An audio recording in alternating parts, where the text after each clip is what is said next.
marching. Where am I marching? You're muted, Mike. Yeah, I was hoping you were going to take over. All right, welcome adventurers you wanted me to do it? Yeah, I was serious. I thought you were joking. Nah. Welcome adventurers to Quest Karn, where we are trying to tackle the Dragonlance Chronicles, books 1, 2, and 3, featuring my panel here. No, go ahead and say hello. We got Trev, we got Becker, Hello. we got a Goodday, Jesse, and then we got Tony. Pretty much that's it. We do have we would have had a hidden blade here. Patrick, I need to shout this out, but he had a death in the family. He might join us for like the next issues, but hopefully he takes that time. It'd be tough. Best wishes. Do you know? Yes, he was. He was a new reader. And as far as I know, he still read the book. So that was the last I heard from. But all right, but further ado, let's get into it. So I got like a little bio. The Dragons of Autumn Twilight was originally written in 1984, written by Margaret Weis and Tracy Hickman. First novel is a part of a 5-modular series that Dungeons & Dragons were marketing back in the 80s. D&D had an issue with too many dungeons and not enough dragons. Finishing the modular, the PC game Pool of Radiance, along with the book, Tracy had tasked to come up with a campaign novel to coincide with the game, hiring many writers and all of them failing to cohere with his idea of how this was supposed to go down. Tracy decided to write the novel himself and bring on acclaimed writer Margaret Weis. They not only tackled this book, but many more in the series past this, and they continue to write. That's basically all I got for the bio. The book is broken down to like 2 different books. The first book featuring 22 chapters, and the second book featuring like 15 chapters, and 2 of them are kind of epilogue-y. It does start off with it's like I want to say it's a prologue. It doesn't really say that, but it's the Canticle of the Dragon. It's a brief history told through poem, tales of 3 ages in Abinashian. I know I'm going to say that wrong. The Age of Dreams marks the blessing of the gods. The coming of the dragons also is the time of Huma, knights of Solamnia who called upon the gods and created the Dragonlance, calling other lancers, and with the great god of good, Paladine, Huma defeats the Queen of Darkness and banishes the dragons, marks the Age of Might. A new land appears, Istar, Kingdom of Light and Truth. Huma vanishes, the gods are lost, a meteor falls from the sky and splits Istar in 2, marking the new Age of Despair. And that's, I think, the current age that we're in currently. What's up, Kenneth? Thanks for stopping by. And as we go through, I'll highlight people as they show up and stuff.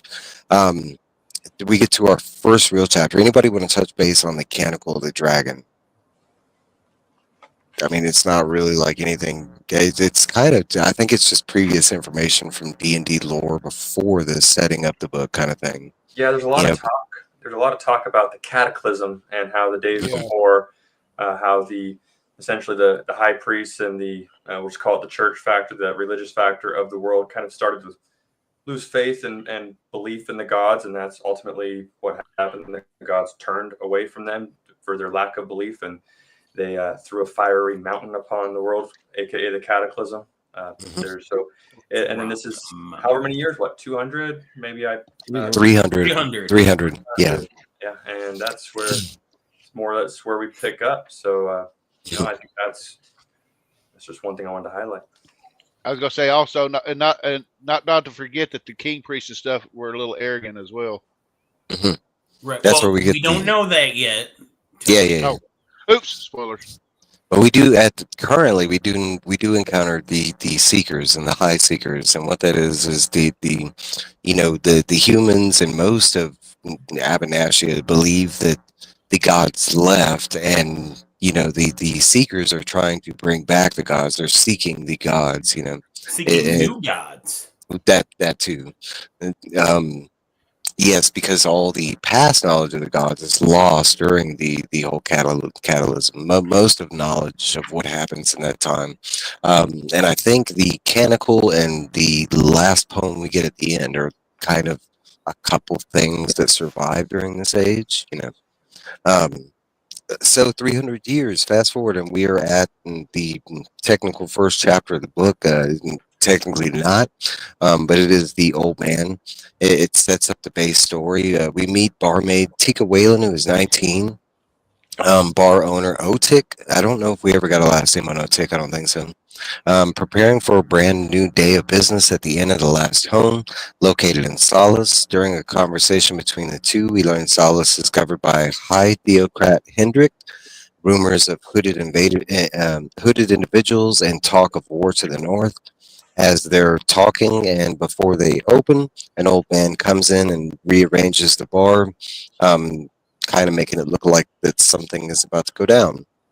Um, so my first question of the night kind of comes from here, and this is a question that entitles a whole book. So we don't necessarily have to answer, but I do want to set this up, and it's kind of more for new readers because I believe this is probably answered further down the line. In the book, who is the old man originally? We do meet Fizban later on. Both are described differently as they're different people. But by the end of the book, it kind of leans that they could be the same person.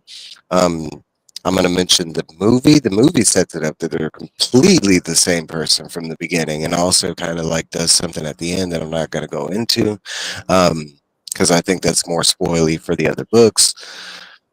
But the way the book sets it up, as far as the old man being separate from Fizban, Fizban is described to wear certain things. This old man isn't wearing the same things, although he does have a pointy hat.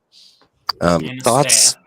Yeah, he does have the staff, but he is described like and mainly what I'm going off of is the beard, the nose, and his talk is the difference.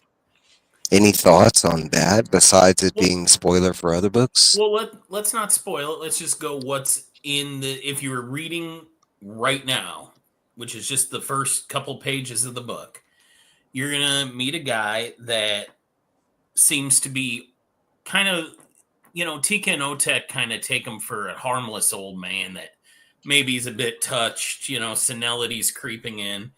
And he's rearranging their furniture and muttering to himself and saying, we need to get this table over here so that it'll be covered in shadow. And Tika says, well, it's full of sunlight. He's like, but later, once the firelight's going, like, this is going to cover this area in shadow. So we want this over here. Hey, Barry.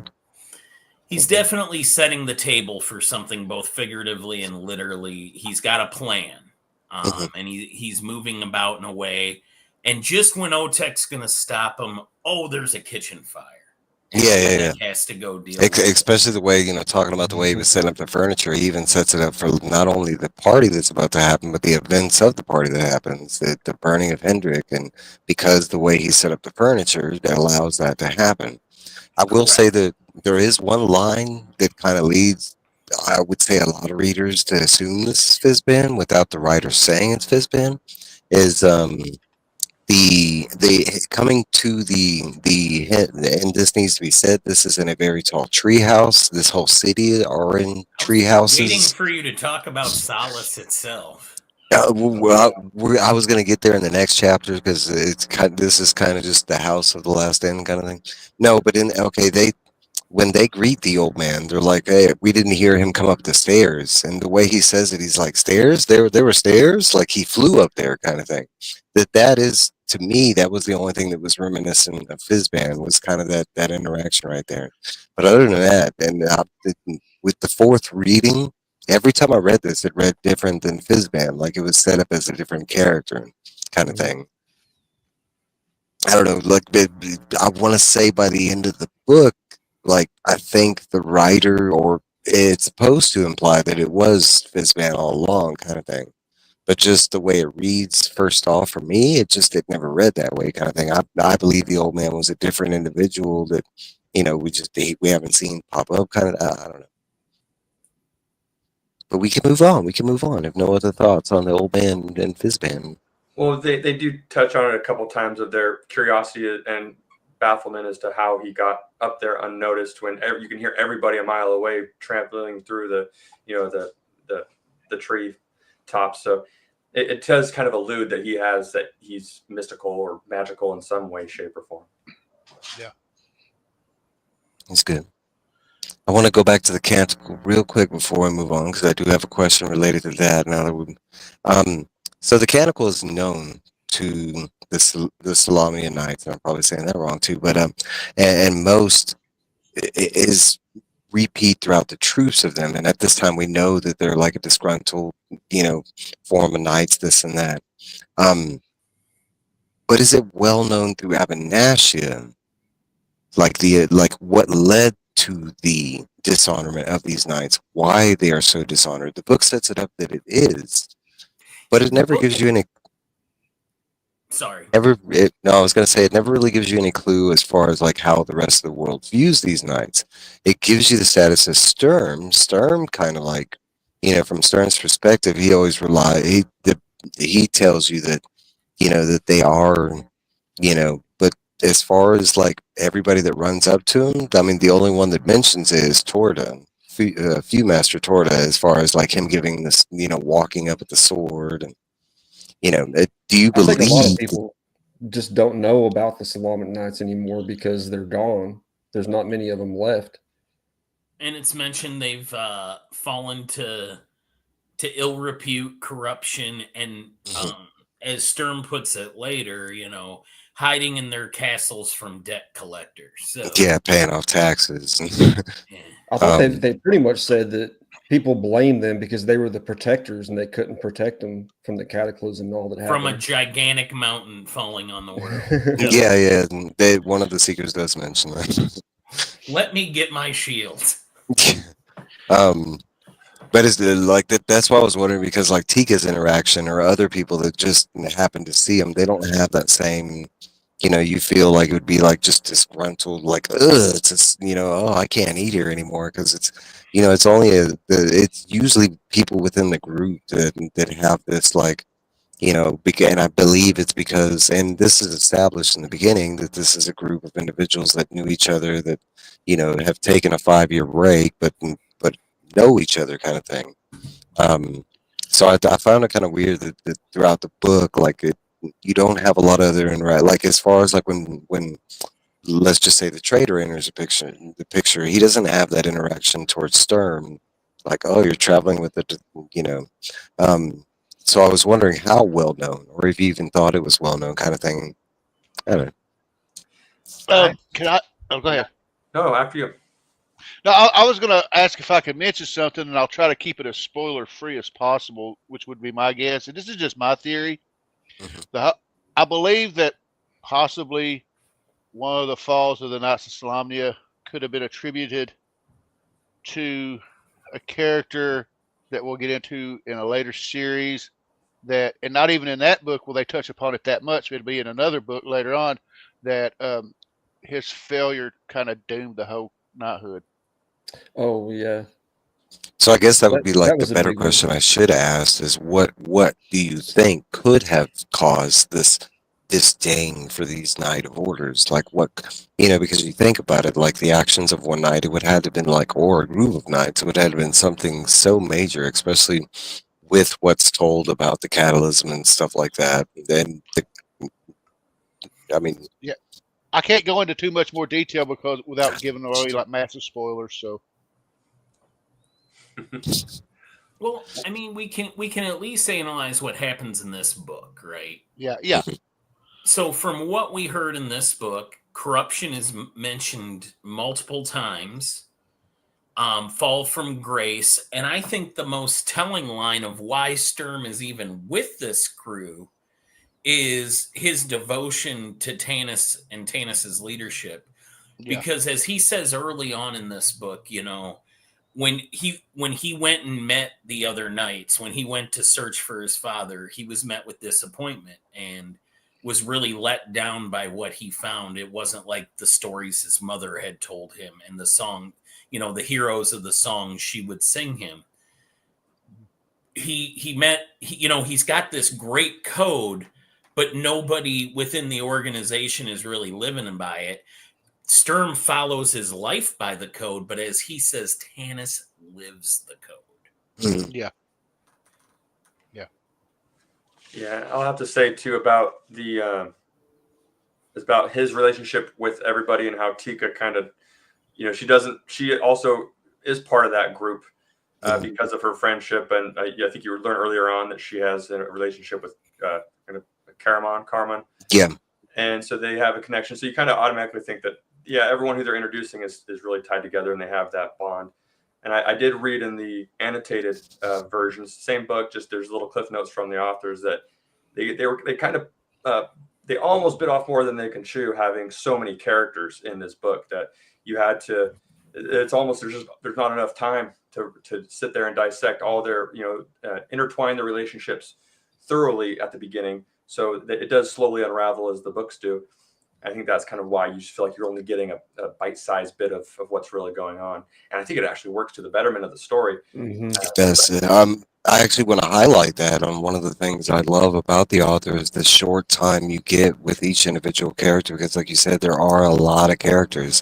And then on top of that, like I can say like the death scenes didn't hold as much weight because of what's in the book and how little but you're still really attached with those characters, and for that to happen in such a short span of time is amazing. It was one of the like fondest things while reading this book. It was the easiest thing to grasp, like the relationship between the characters, the involvement kind of thing. Like it didn't take a long explanation to set up like each individual. Every time you met a new person, it was like that. Like even including some people you meet like way later in the book. I think part of that, the reader takes it for granted too, because of how each character interacts at the very beginning. They're all joyful seeing each other, and you're like, okay, well, there's a connection there that I don't really have to be told about. It's nice.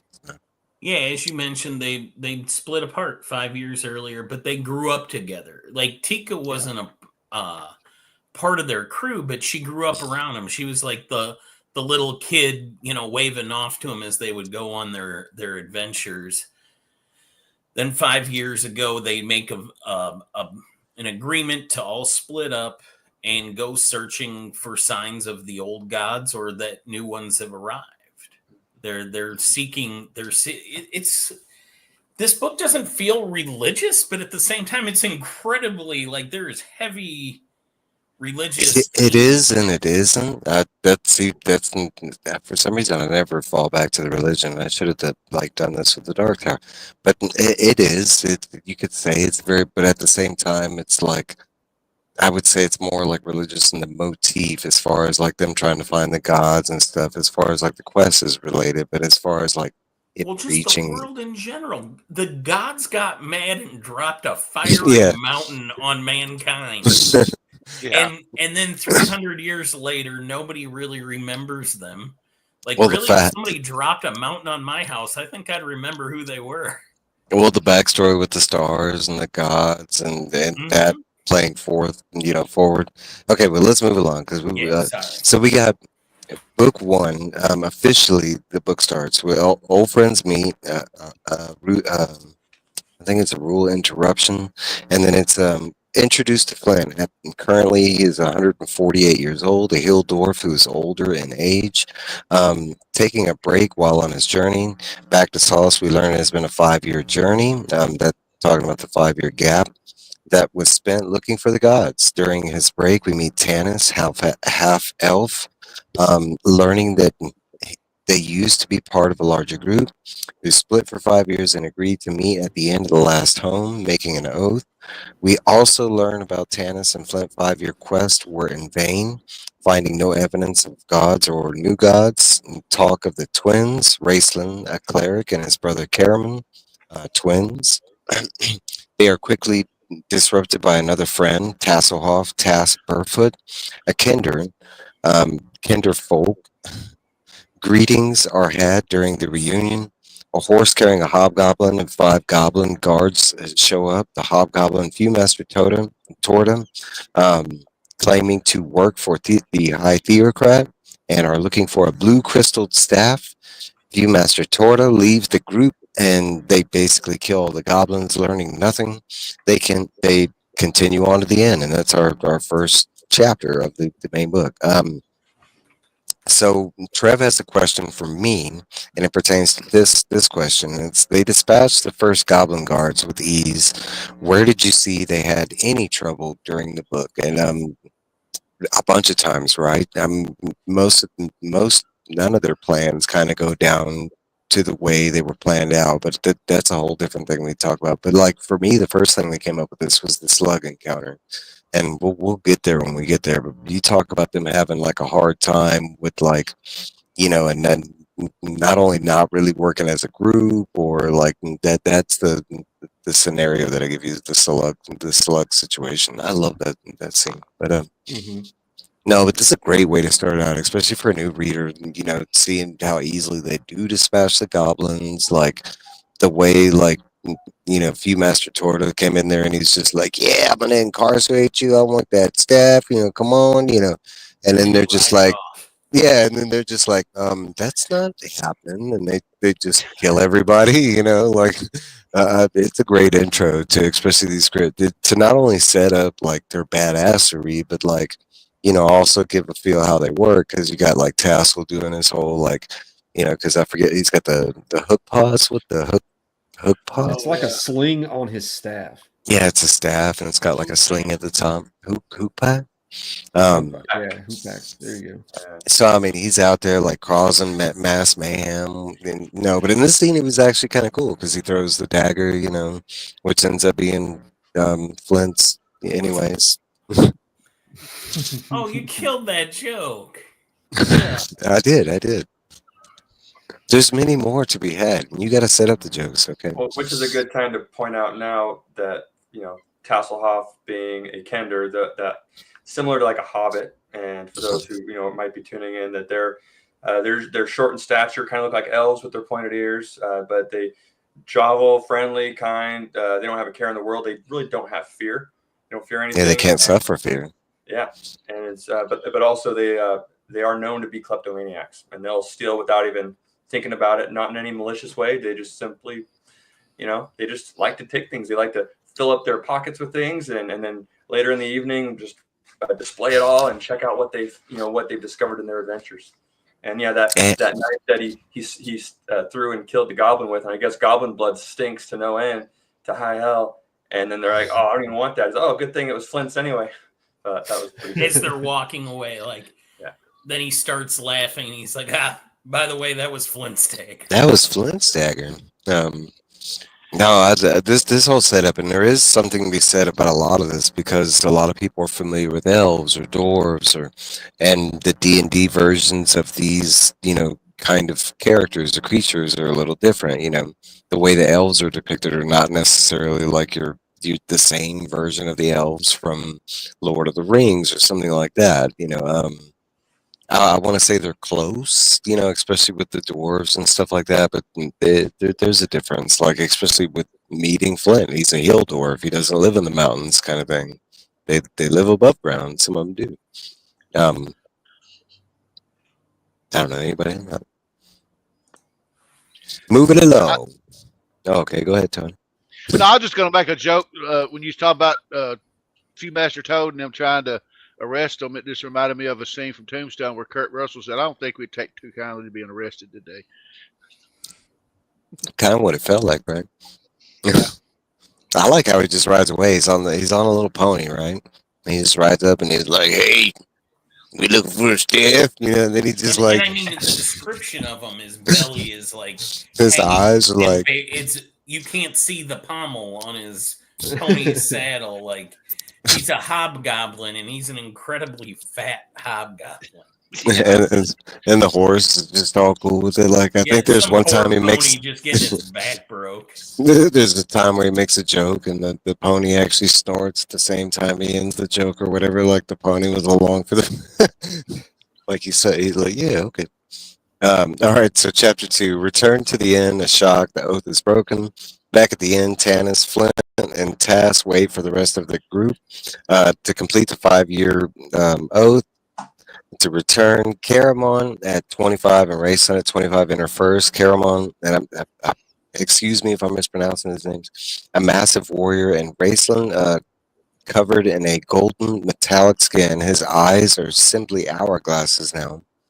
We learn his affliction is due to him taking the test, and they at the fabled towers of the high sorcery at the age of 20. He paid a price, and his features changed, and he's also weakened, but with gained power and a magical staff.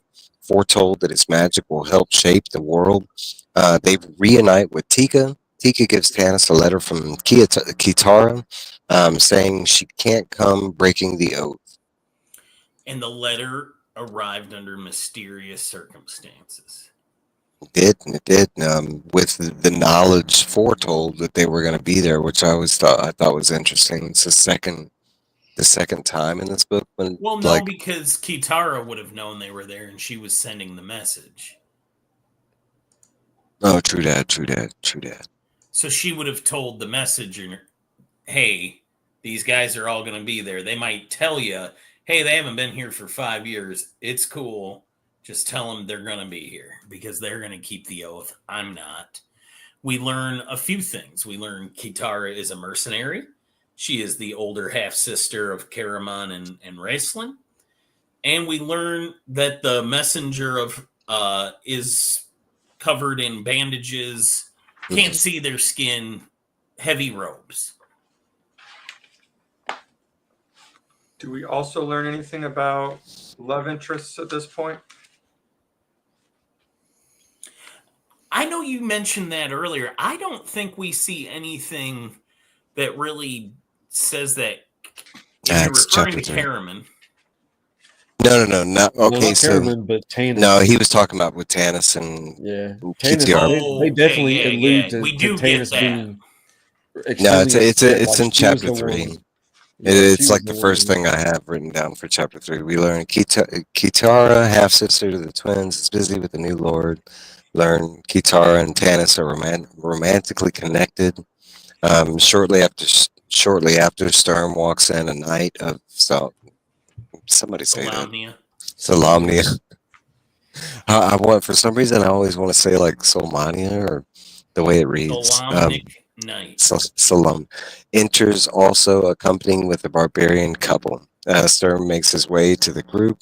We learn of Sturm's journey, looking for his father, not finding him except for his armor and his two-handed sword. Sturm tells of finding the barbarians, a very tall male and female with gold and silver hair, carrying a staff. Talks of the goblins looking for a blue crystal staff. The old man, now in a corner, tells the tale of Huma and Paladine and the White Stag. The barbarian woman sings a song of how she came to Solace. We learn she is a chieftain's daughter, their names being Goldmoon and Riverwind. Riverwind is her lover / bodyguard. While listening to both stories, a drunken high theocrat, Hendrik, claims heresy, tries to grab Goldmoon's staff. Riverwind gently pushes him back. Hendrik, like being drunk and kind of missteps, but falls into the fire. I love the joke that he looks like a match, like a torch caught on fire. But he goes headfirst in the fire, now on fire, bursting out. Tass tries to help Hendrik. The old man grabs Goldmoon's staff, gives it to Tass, and tells him to hit Hendrik. And it heals him at the same time.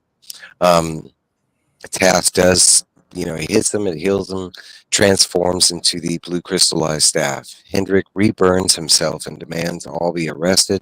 He flees the group, now being a part of the mystery around the staff. Goldmoon and Riverwind go with him. They flee out the back kitchen. They head to Tika's house. They lay low and discuss what to do next. Tanis was hurt in the escape and is healed by Goldmoon's staff. I do have quite a bit of questions here.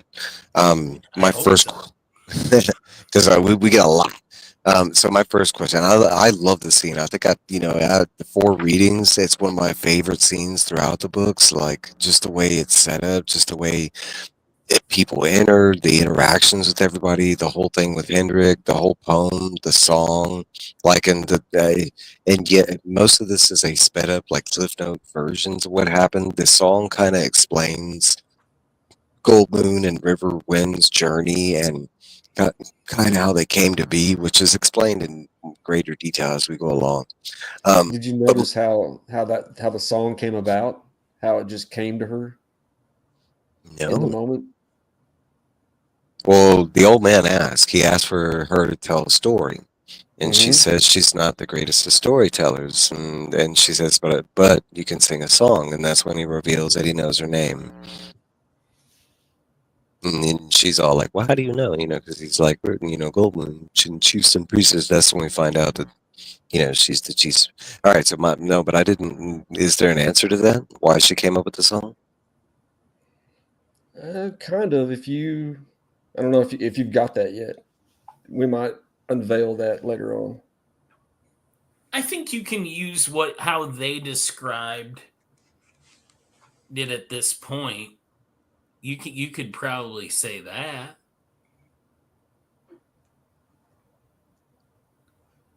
Well, at least when I read it, I get the feeling that the song came to her from outside of herself. I could see that.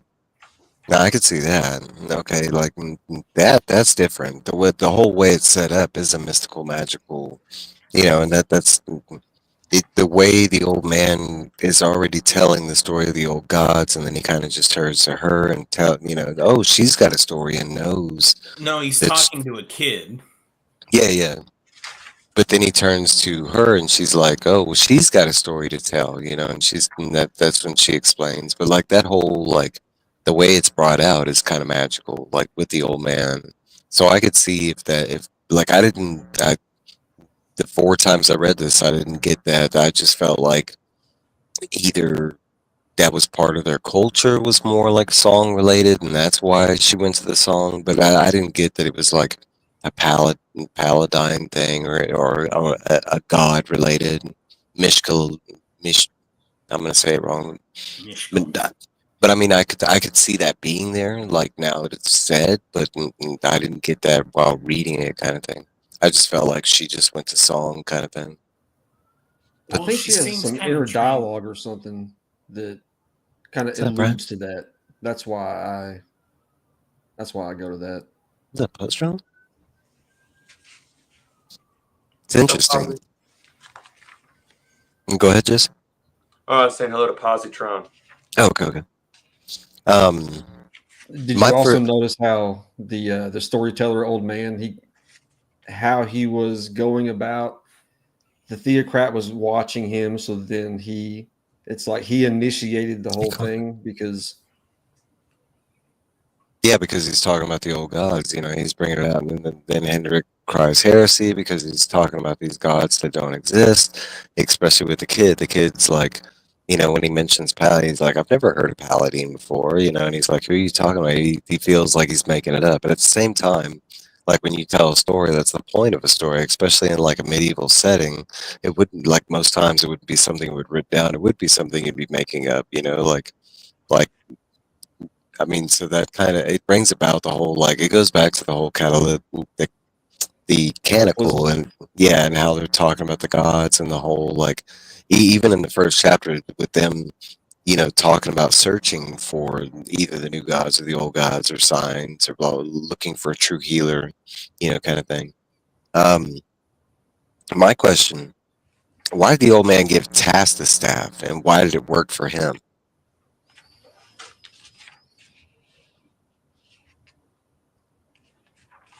Are we talking about the golden staff?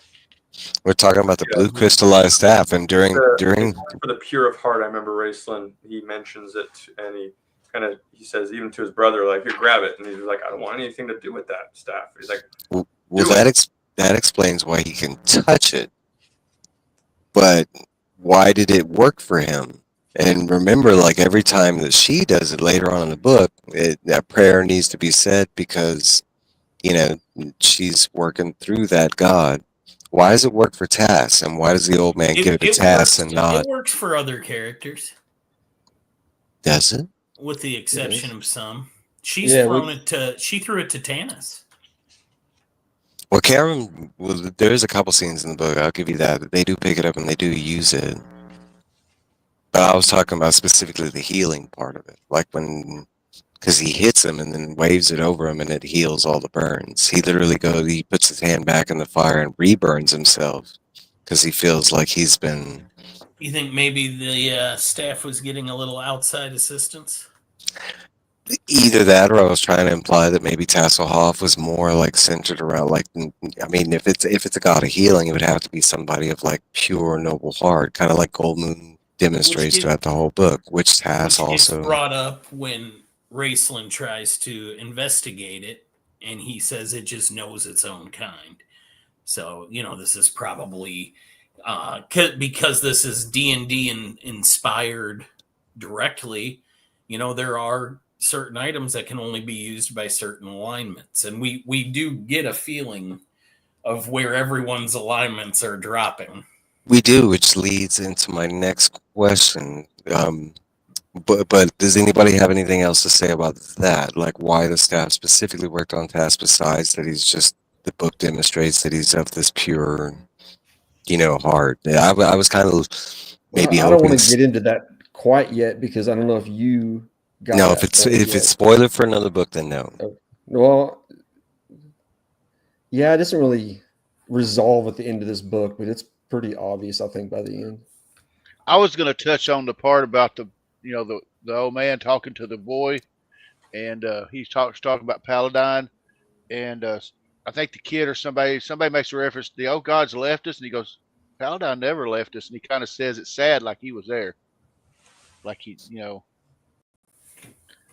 That whole interaction, the whole story feels like he was there, and it doesn't sound like it's not a story that like it doesn't come off fantasy, even though the kid makes it sound like that because he's never heard of it. But the way the old man does explain the story, it sounds like he's been there. Sounds like he's almost like a broken-hearted father, Which is kind of like it's another like complication with Fizban because Fizban is so absent-minded kind of thing. There's only one scene where Fizban is actually like, hey, look at this. This is important. With it. Yeah. But besides that, he's not really like he never really. And this guy, throughout all the scenes that you see him in, he demonstrates not only clarity, but like, I mean, we're talking about history that everybody has forgotten, kind of thing, or just not been advised to. I might be getting ahead of myself, but I compare the relationship with the old man and Tasselhoff similar to like Gandalf and as far as Frodo, I think there's kind of a similarity. I like that, and honestly, I was scouring this book for Lords of the Ring comparisons, and I didn't. I should have caught that. That's good. Do you get the old man and Fizban, even though neither are directly responsible for much, they kind of indirectly are responsible for quite a bit. Mm-hmm. That goes into the end of the book with the small details, and we'll get there. Okay, so my next question. Go ahead. I actually just want to jump in real quick. One thing you did we skipped when they entered into the tavern, like as each group came in, and you're kind of seeing it through Tanis's eyes, the town has changed. People aren't as friendly as they used to be. And there's harsh, there's rumors and scuttlebutt. And Tanis is like, even though I lived here so long, own a house here, Flint owns a house here. Some of these people are his former customers. They get the feeling they're not part of the town anymore. Right? That the town has become very insulated, and there's a lot of fear, and there's rumors of a blue staff. And then when we get the moment that you've already touched on, where the old man throws the staff to Tasselhoff, instructs him what to do with it. Tasselhoff hits the flaming seeker and knocks him down, heals him with a flash of light. And then immediately the old man turns on him and says, oh, God, there's that blue crystal staff you're all looking for. These people did it. They're all in cahoots. They're all together. Yeah, and he exactly. Winks at Raceland. Yeah, and to the point where, like, when they're remembering how the journey starts, they go back to the old man. They were like, it's the old man that did it. And they were like, well, we're already on the journey, so... No, but there is this whole book, and I sped past it, but like the whole talk of war comes up like in numerous conversations, not only in rumor, but throughout the different interactions with the characters, they bring it up. The blue crystal staff is brought up, I think, at this point like 3 times before it actually appears in the scene, kind of thing, because they get talked about it with Turda, then Raceland and them mentioned that they, and we learn about how Raceland's staff can't be touched by anything. It's got like a spell that protects it, kind of thing. There's a bunch that, like each one of these, there's a bunch that kind of good. I'm just kind of like briefly pressing back, because there's a lot that goes into it. But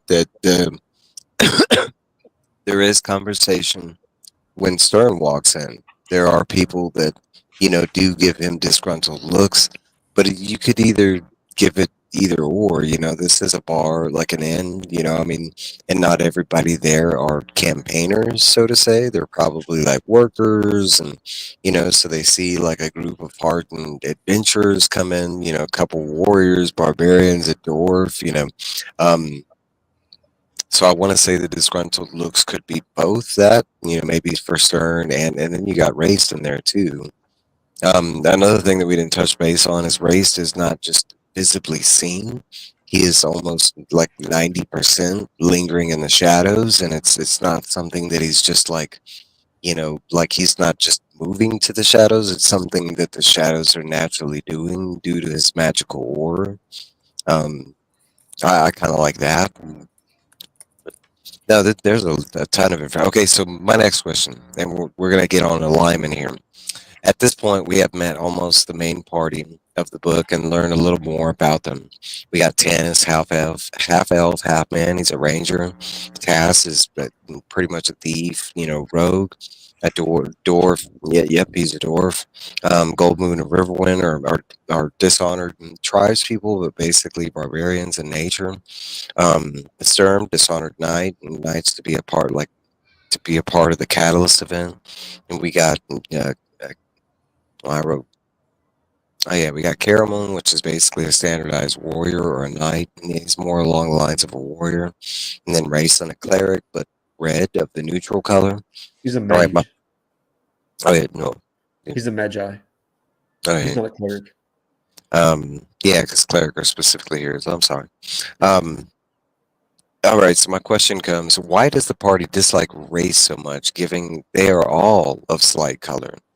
None of them are of a good alignment. Like, and you go down the list, like they all have a checkered past, but due to his magical like enhancement and his choice of the red color, he is like formidably like one of the most enemic characters during the book. He's often seen as a slight, like, and you're talking about this as a group of companions that knew each other during the gap. He came back with this power, like, but they all have.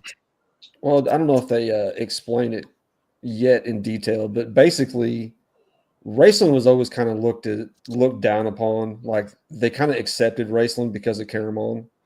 Yeah, they did. He was always kind of he was just rude, sarcastic. His demeanor in general to everybody. It was hard for them to like him because of that. And yeah, exactly, Trev. They were really fond of his brother, who's the exact opposite of him.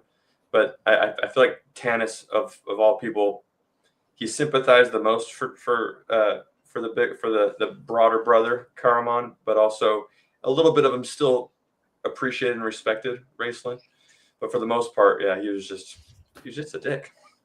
Yeah, I think you're right there. I think Tanis respected his intellect because he does take confidence with him quite a bit whenever he's deciding what to do. So there is that. Through every point in the adventure, Race is the first one that he turns to, and you're talking about like, the way the group and the format is show up. It should be Flint. Flint's like his oldest friend, most trusted friend, but yet during the book, during every engagement, he turns to Race, and it's because of that intelligence stuff. But you're exactly right. He is presented as a dick, like at every opportunity, and I want to lead that into like it's the way he was raised, kind of thing. Like, I mean, yeah. If you're in a group of individuals and you're always being treated as a thief or a bad person, like eventually you start leaning into that kind of stuff, like, and I kind of. Would it be all right if I talked about the robes of the wizards? You think that would give too much away, or? I don't know what that is, so I'm gonna I say. don't think so. Well, there's 3 statures for wizards and dragonlance for robes, and it's white, red, and black. And when they see a wizard in red robes, they don't think, well, he's thinking about turning white. No, they always think that Yeah, he's wizards in turning. red robes are one step away from turning black. Mhm. And they do explain that in the book, like as far, especially the way the elves see it, kind of thing, because that's when it's explained later on how the alignment with the robes and stuff like that goes.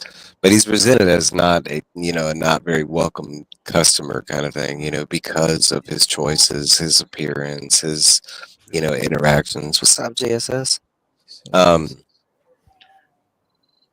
No, but I thought that, and then there's another element that I didn't touch on that kind of weaves throughout the book. It's not touched on too much, but that Tanis is also in love with Kitiara. Kitiara being a mercenary, and it doesn't matter what campaign you're playing, are always of a evil alignment, usually chaotic evil, because they just kill for a living. So I thought that was kind of odd, like, especially because that comes in later on with other interactions with somebody else, but we'll get there. Yeah. I've been listening and going nuts because I want to get back to this alignment check because I didn't agree with what you Go for it. when you said they had all checkered past and like why are they judging this guy? Also, the robes also tie into the moons, but that'll come later. Yeah, that's Ooh, right. I didn't know that. Yeah, there's 3 moons. That is a bit of a spoiler, but there are 3 moons. No, but they do explain the moon, so the colors do line up. Hey, Beckerman's right. I forgot about the moons. So anyway, let's just do an alignment check. Can we just go through the party and say what we think? I'm going to give mine. Flint Fire Forge could be anywhere from maybe lawful neutral to neutral good. Tanis is definitely neutral good. Yeah. I would make an argument for Tasselhoff Burfoot being chaotic good. But I would also accept some form of chaotic good / parentheses neutral. He can be a little out, but for the most part, he's a good-hearted kid. I could agree with that because chaotic doesn't necessarily genderify like evil or it's more random. Raceland, we could say neutral evil maybe, but also I would go neutral, some form of neutral too. That's the robes he wears, but present moment, I would agree. He's definitely the sly one, like he's out for he's the smartest guy in the room and he knows it. In the book, like throughout the journey, yes, I'd give him the neutral, but there are a couple occasions when he does pass over that line into the other, because there's that whole there's a whole scene where he mouths off to Tanis about him like becoming not just the leader but like ruler of them all, kind of thing. That's kind of crossing the line, kind of thing. Yeah, that's not what a friend says to you. No, and really what I meant by checker past, as far as because we do hear little bits about their past, and they did all work as traveling mercenaries before, and that's what I meant. As far as now, as far as them being straight up evil and stuff like that, now none of them. They're just adventurers. Mm-hmm. Sturm is lawful good. Obviously. Yeah, Sturm is lawful good. Sturm is. And I would say most everybody else in this story that's in our crew is neutral good. I mean, for the most part, they're good-hearted people. That's why the staff works on them. I would make a case for Riverwind, which, by the way, if anybody's name is also probably a casino in Oklahoma, it's Riverwind. Or it is, because I go there at least. Yeah, Goldmoon is too here in Colorado. We have Goldmoon Casino. That's hilarious. That's something I learned as I got older. Like as a kid, I read the word barbarian and I thought Conan. I thought like Norse gods. I thought Anglo-Saxon, right? I thought Nordic. But as I read it more as an adult, I'm like, oh, they're more native. Like we've got more of feathers and check alignments all the time when we Right. And I do remember that. Like, depending on what you say and what you do, like, hey, you got to roll a alignment check on that. Yeah. I would say, Mike, on a good, just a closure to just the alignment is you are the company you keep. So I don't think anyone would be in this group are, they don't sway one complete way or the other because of it's almost just a synergistic balance that they all kind of create within each other. And it's spearheaded by Tanis, and it's just, but it's dragged down out by Raceland, I would say. And then everyone else kind of falls in line in one form or another, in between. So, yeah, I think it's. I want to say from me, the new, first time, I want to say what it felt like to me was the difference of that 5-year gap and how he came back different. I want to say, like, if we would have saw this group before this, that they would still be treating race with, like a degree of animosity and stuff like that. But I believe his appearance and stuff like that, and his, like, him gaining the power that he was after, kind of thing, is part of that change. That, to me, that's how. Sturm ever liked him. Well, no. I'm not saying the whole group. And maybe I need to clarify that. Usually, when I think of the group, it's usually like Tanis, Flint, Karaman, Race, kind of thing. And Sturm is kind of in task too. Is kind of just extra in the outside kind of thing. Yeah. Because everybody has their completely different personality, though. I love it. I love that. All right, well, that's all I got for that. Let's Well, yeah. move it along. Yeah, sorry, I just wanted to do an alignment check. No, but it's important because it does play a part, and that's something that the book that if we don't touch base on, it's something that like I will, but the book does set up your traditional core values that a D&D player should hold. Like if a D&D player picked up this book, they were like, like you could see these things happening during a campaign. This guy is this class, this guy. And the battles especially are very laid out, like how a D&D battle progresses. The way they journey through locations, be it, at Pax Darkus or, that feels like the way a campaign is set up. Like I honestly, while reading, I view the bird's eye map kind of thing. And honestly, I had it traced out. Okay, they went through this corridor, they led to this tunnel. And I think that's appreciated, right? Because we're in the world of D&D, and especially if you could imagine like a new player picked up this book first and went into D&D after this, I feel like he would have a good, kind of basis on how things should play or would play, kind of thing. Yeah, and I think they do a good. Oh, go ahead. You go ahead.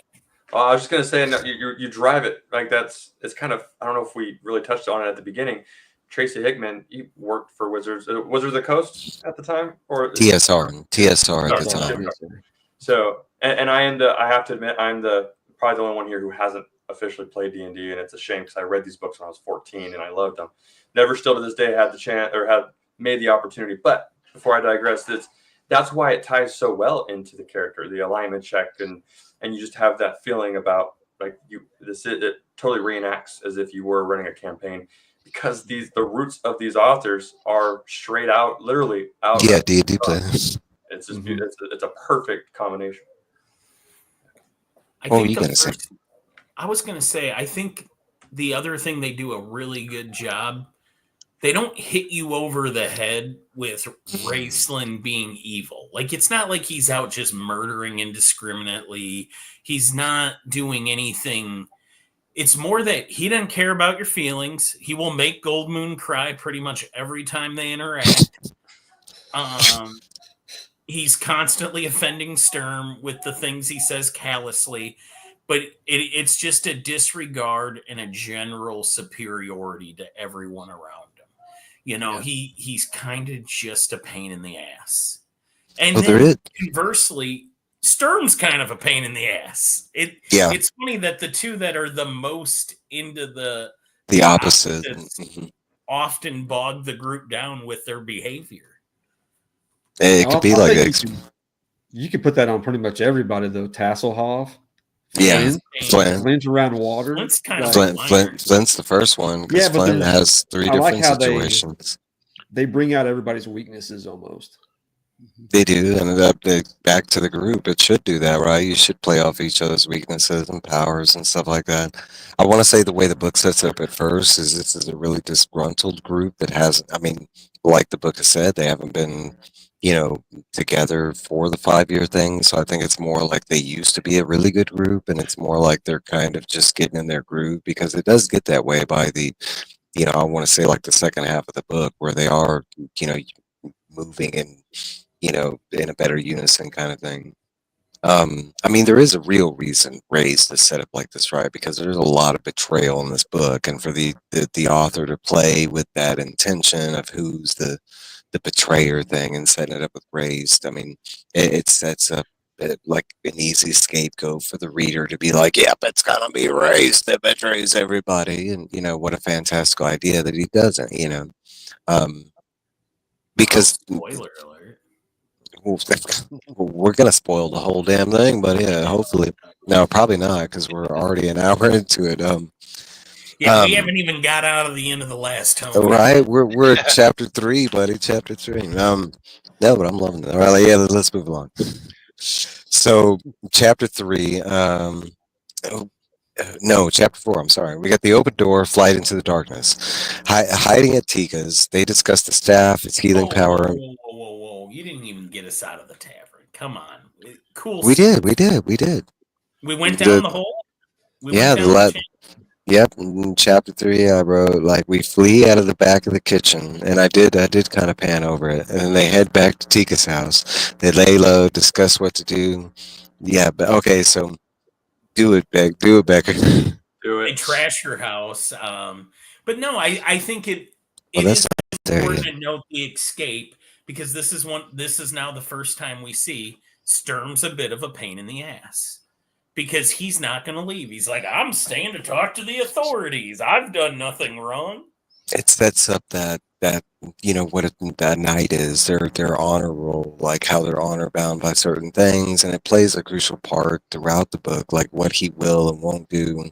It kind of highlights why Tanis is a great leader, because most people would have left his ass and been like, okay, you stay there, and Tanis like instantly was like, well, maybe this will work. Oh, this will work. The woman, he's good. Yeah. No, but it's for the reader that that's all setting up like, hey, this guy's a knight, and knights have to, but not only setting up the knight thing, but this specific knight, because he's not just any old knight, right? What's up, Cash and Dad? Does anybody think he comes off as a bit of a buffoon during this scene? Sturm? Yeah. Oh, well, hold on. We didn't even I was supposed to highlight this, but mustaches. Yeah. And I know the animated, like they show you that he's got, but as a reader reading this, and you just read the word mustaches, and I'm like, I have that card too. I'm like, what? Mustaches? Like, yeah, and I get it. He's got a mustache on top of the other mustache. After you see it, it kind of makes sense. But when you're reading it, you're like, mustache? Yeah, why? What? Does he have one on his neck, or is there like multiple? Where? But no, it's this idea they've already agreed to run, right? Everybody's getting ready to go to the back. Tanis convinces him, oh man, we have a lady to protect, Sturm. Oh, of course, I forgot about the lady. Madam, it appears it's no longer safe here. Like, she's already tried to run, and he's like doing this whole like, it would appear we need to flee for your safety. He was still eating. He ignored him like completely. He was sitting down getting like his beer, and he's like, oh, I'm not running. Like, but then he goes over and like informs Goldmoon. It's like, I think we should leave. Yeah, she's trying to run, bro. And Castle Mike, I love how you brought that up when I was expecting you to bring up how Raceland just jumped out of the hole, and Tanis looked out expecting him just to be just blood on the concrete, so to speak, and he just floated down. That was my next point, is that we see Raceland's power, and Tanis is kind of like, wow, he couldn't do that before.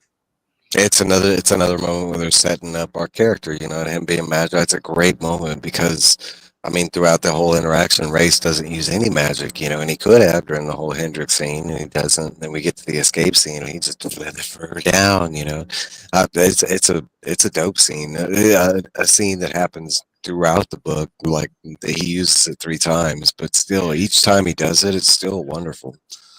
Which always made Featherfall a very favorite spell of mine to keep in my spell book if I played a mage. And that's the fun part of this. Is as a D&D kid reading this book, I'm like, oh, that's Featherfall. Oh, this time he's using they're using real spells, they're using the spells out of the book. He loves sleep. Yeah, he does. In darkness. All right. So we are hiding at Tika's. They discuss the staff. No, don't be sorry. Hiding at Tika's, they discuss the staff and its healing power, most in disbelief. Because at this time, true healing doesn't work, or not even true healing, but just healing in general, Race tries to examine it and is hurt after trying to hold it, claiming only a good aligned person can touch it. Eventually, Goblin, which is it's not really said like that, it's kind of a vague interpretation. Eventually, Goblin Seekers find the group but are killed off, deciding where to go. Knowing that they are not safe, they decide to go to Haven, investigate the rumors of war. Not really any questions at this point. In a couple of these chapters, I don't really have any questions, but we'll move along. Chapter 5. Farewell to Flint, arrows fly, message in the stars. The group head out for Haven. Tass suggests that they take a boat crossing Crystal Lake. Tannis agrees, but we find out Flint is extremely stubborn when it comes to water. We also learn kinderfolk don't suffer fear. We learn a little more about the Solnomic Knights, disgrace throughout the land for 300 years. Tass steals a boat. In the background, the goblins' search parties are growing, getting closer. Flint finds out that they mean to travel by boat, throws a fit, chooses to stay. The rest board the boat. The goblins show up in a surprising force, and Flint changes his mind, barely making it to the boat, which I love that scene.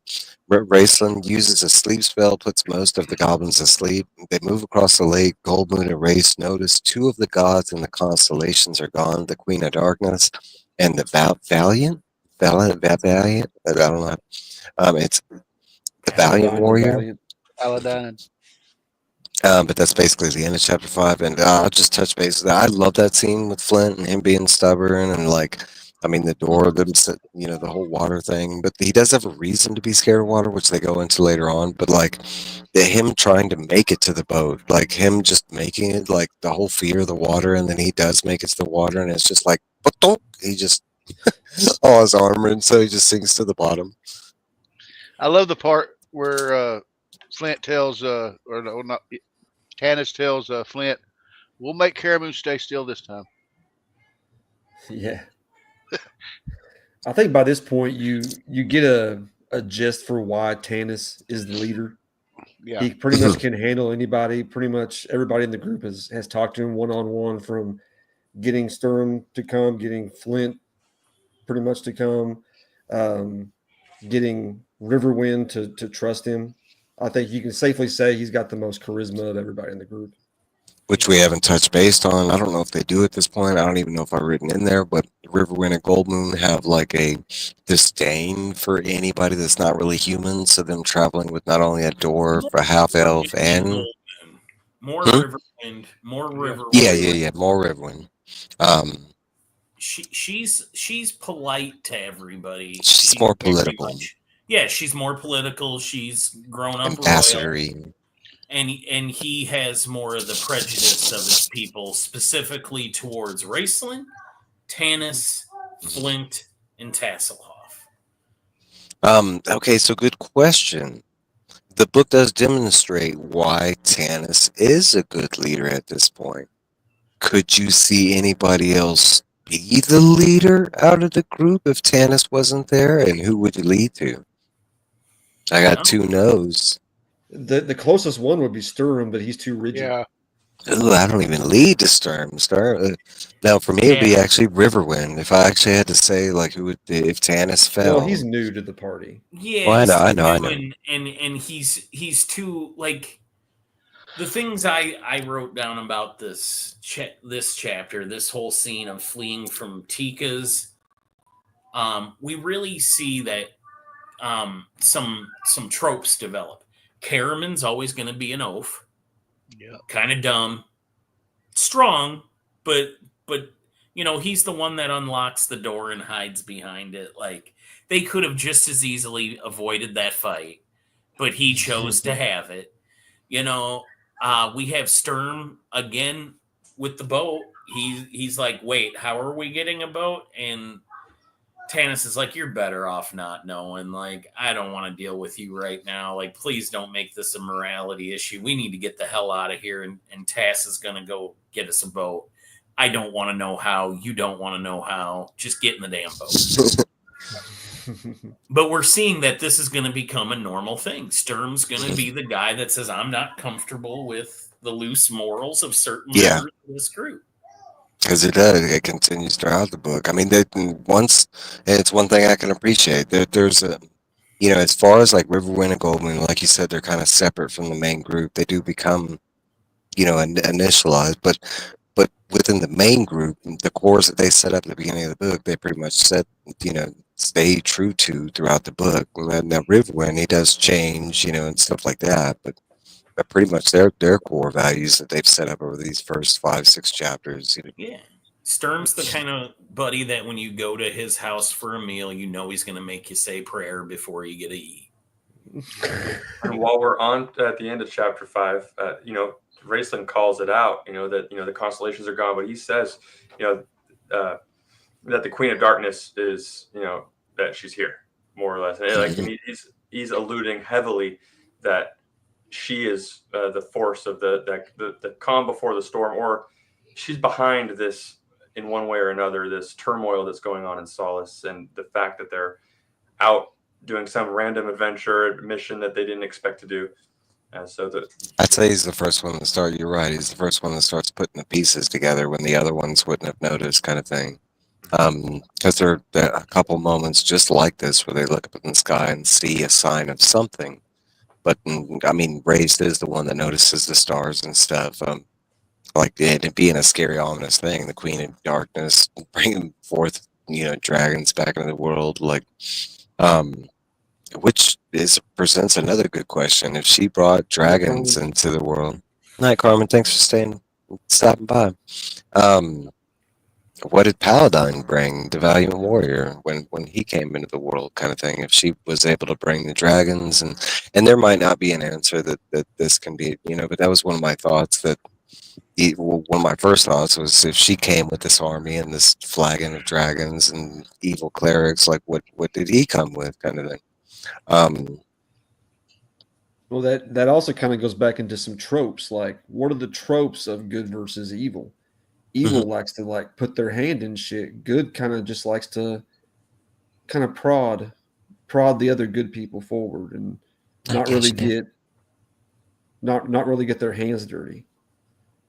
Or it could be also like we've seen in another book that we touched based on, good kind of works through people, kind of thing. So it could be like, bringing enchantments or the way that this whole journey is being led, kind of thing. It could be the advancements that he brings, but it does present good questions and good imagination thoughts. Moving along.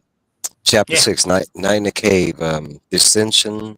Tanis decides. Crossing the lake, they find a cave near the shore and camp. We learn Race is permanently injured due to his magic. We learn a little bit more about Goldmoon and Riverwind.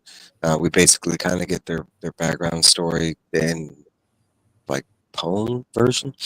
They sleep, wake, eat. They discuss where to go. We learn of the Solmaniac code. Say it for me, Tony. Easta.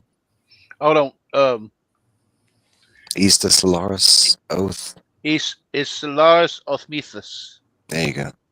Easta Solaris Oathmethus, which translates to "My honor is life." My honor is my life. Yep. A code that he lives his life by. Partly has to live his life by, kind of thing. They leave the cave and head north. What's up, brother Joe? Hey, what's up, bro, Joe? Anybody want to say anything about that chapter before I move on? Because I don't really I have any like how questions Ray there. explained Rayson denies, because you can see him coughing from using magic. He's wounded, he's sore from it, and he offered to heal him with the staff. He's like, "Don't even bother. My magic. I had to sacrifice my body to obtain it, and that's like an artifact that just can't be used on me." And that gives you some more background on how the world works. I love that you brought that up because I love the way that the writer does this. He, instead of just outright explaining that he's hurt, dude, no, he does it through an action. We get the scene where they try to heal him, and he's like, "Oh, they won't even do anything." And it's not exactly telling verbatim, but still it does. It tells you so much within that. And it's such a great way to do it. And I believe, like, because I'm one of these people where I learn better through actions, actually doing or performing something. So like for me, a lot of this book is retainable because it's done through this action, like provoked process kind of thing. I believe kind of thing. Oh, go ahead, Beckerman. No, you go first, Tony. No, I was gonna say from my standpoint, like when I hear, when you hear Rayson say it won't work on me, and that these, his body was paying for his magic. As a reader, first time reading, I'm like, it made me think, geez, what kind of trials did he go through during the test at high sorcery? I was going to ask Mike what he thought about that. Something a little different. Is that something you've ever heard of before, where to attain their power, the mage is just completely? It was a completely new concept to me. I'd say it wasn't 100% new concept where it's like, because I want to say I could give you a whole bunch of like times where, like, I could say the crow or something like that where they get, where they do get a mystical power, but they have to pay a price kind of thing. But the way it's done here, this is new. I like that, the fact that he had, like, the way the mage test, it kind of reminds me of Oblivion, Skyrim type of thing, where it's like they do have to go to the school and it's like they do have to perform this test. The way it's still a little fuzzy for me, the new reader, what all goes down in this test, because all this mention is this dark elf, and it's very vague on what goes down. But I do like the explanation on how, like, it was a test. He had to do some things, and somehow something not 100% went right, but he still obtained these powers kind of thing. Because that's another key thing that they do bring up in the book, that he wasn't supposed to come out like this, because they do mention that his brew came from the person who gave him the test. They were like, "Oh, you're gonna need this, and I'm sorry that this went down," kind of thing. And he's also the youngest to ever take the test. I do like that. I do like that. I was trying to get in to say that we know that there was a harmful test, and we know he was considered very young to be taking it. And and he drinks smelly tea, and his health isn't good, and you see that he's going to be a hindrance to this group, that they're not going to be able to move as fast because of him being physically ill. And then the other thing I wanted to point out is, again, for a D&D player, this is laid out very much like a campaign. We finished a day. We need to find safety, shelter, establish watches, rest. And then there's breakfast in the morning. We have to eat. Discuss the forward plan. What provisions do we have? Why is Karaman eating 3 of them? Like, again, Karaman's an oaf. Like, that thing. Hasselhoff raids the kitchen, Yeah, he stole Tika's stuff and then kind of complains about, like, she must her be moldy cheese. Yeah. No, but they eat like it. All this is presented in such a neat form package like that. Like, it is set up like a D&D style campaign, but even for a new reader, all this comes across as like viable, like reasonable stuff. Like, as far as what would they do next. Another thing I like to touch base on, as far as like the writer is concerned, is like, it's got to be huge. Like, to start, like, you're starting out this quest campaign, and you're like, you add a character that's like immensely sick throughout the campaign. It's like it like, not only does it deviate through the action because you are forced to take these breaks because of the sick character, but like it also generates like these nice cushion pockets where you can have these breaks for these characters, because it's one thing that I had said to Trev is the one thing that's different about this from a campaign is, a campaign, there would be a lot more conversation, there would be a lot, and this is more like, point to point to point to point, very quick. Not a disrespect kind of thing, but there would be definitely a lot more, planning, conversation, kind of thing. I would surmise, depending on the group. I was going to say, depending on the party you're DMing. Yeah. It feels very laid out, though. First you come to this, now you come to this place, now you're at a cave. Like, everything is set up very D&D storytelling way, There, to the point where it almost feels, for a reader, a little disjointed. But I think it works for this book. They do it better. The next book's my favorite book. Oh, yeah, easily. All the series. I would say for a new reader, it was pretty easy. They give you a map at the beginning of the book, and like during the journey, I would constantly flip back and forth through the map to see if like their journey even lined up or made sense with the map, and it does. Like, like I even kind of like mapped out the way that, and even on a journey sense, like it kind of sets up presentable, like the way they went this way first, the way they go down that way, kind of thing. And Hey, I'll tell you, Tassel Mike, the second book wouldn't be nearly as good if this one, didn't do what it did to. Right, if they hadn't set up the roots. That's another thing is from a new reader, you could tell that it's definitely set up for like a trilogy, that they were, there's definitely things that they're setting up for future things, which, it might have, like, hopefully it did pan out, we got all 3 books, but it might have not panned out that way, if it wouldn't have been so set. No, but it's just a fantastic book, and I believe that's why. It's been over 10 years since I read this, and I almost forgot how much is in this book. They could almost do a trilogy of just this book. As much stuff is in this book, they could just put filler dialogue in it.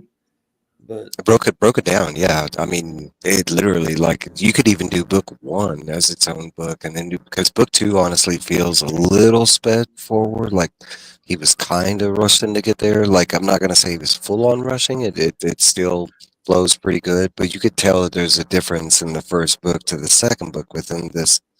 Talking about within this book, because they're titled book 1 and 2. But now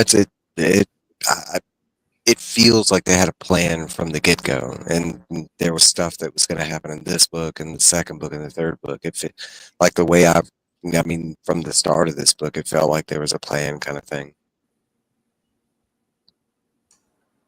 All right, so moving along. So we got chapter 7, the story of the staff, strange clerics, eerie feelings. Coming out on the Haven Road and heading for the crossroads, we hear Goldmoon's and Riverwind's full story, and not through poem this time. They basically kind of lay it down how, and it's not a long story. It's basically like they were in love, and, they're not supposed to be in love because she's royalty and he's kind of regular.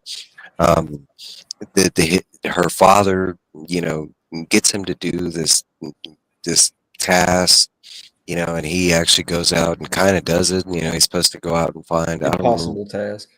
Yeah, I don't remember what he specifically meant to go find. It's something he was supposed to go find proof of the gods. Was it just proof of the gods? Okay, I was going to say that, but I wasn't sure. But okay, so he's supposed to go find proof of the gods. He goes on this journey, which in retrospect, most of it he does not remember.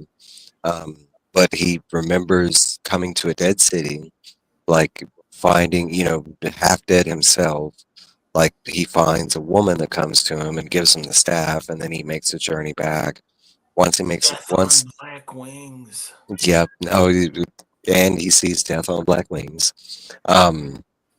He makes it back to the village, and when he makes it back to the village, he gives the proof of the gods, the staff, back to the chieftain's father. The chieftain, and he calls it a blasphemy item, and that basically has the village stone him. Goldmoon tries to protect him. She takes some of the stoning, and eventually they have enough of that, and they flee, in love while still being stoned as they flee away. They teleport away. Mhm. As they're being And stoned, they vanish and they appear in Solus or outside Solus. then that's where we meet them present day. So Tass comes back from scouting and warns of traveling clerics. They are headed. They are headed their way. They give Tass an eerie feeling, which is not normal for a Kinder, since they are described to be attuned to all living life, and since they're more on a curious, and you see it throughout the book, but they're more on a curiosity level. So eerie is something, you know, to be listened to kind of thing in this situation. But the group hide in the bushes. Sturm greets the clerics, and this is one of those stubborn situations they get into. But the clerics are searching for their stolen healing staff. They mentioned they have been to Quayshu. They needed to heal their cleric brother. Hearing this, Goldmoon leaves the bushes and says she can heal him. Most of the group comes out of the bushes, and that's where that chapter ends. I love the way this is set up with the clerics and the way the good, like back to the whole, it feels like a campaign thing. Well, what are y'all gonna do? Well, I'm staying in the bushes, and then you have Sturm with his code, and Sturm's like, well, I ain't hiding in the bushes. That's below me. Like, Yeah. but even the way that, and we're not there yet, but even the way the enemy like does it with the priest and everything. What's up, Tina? Thanks for stopping by. Babe.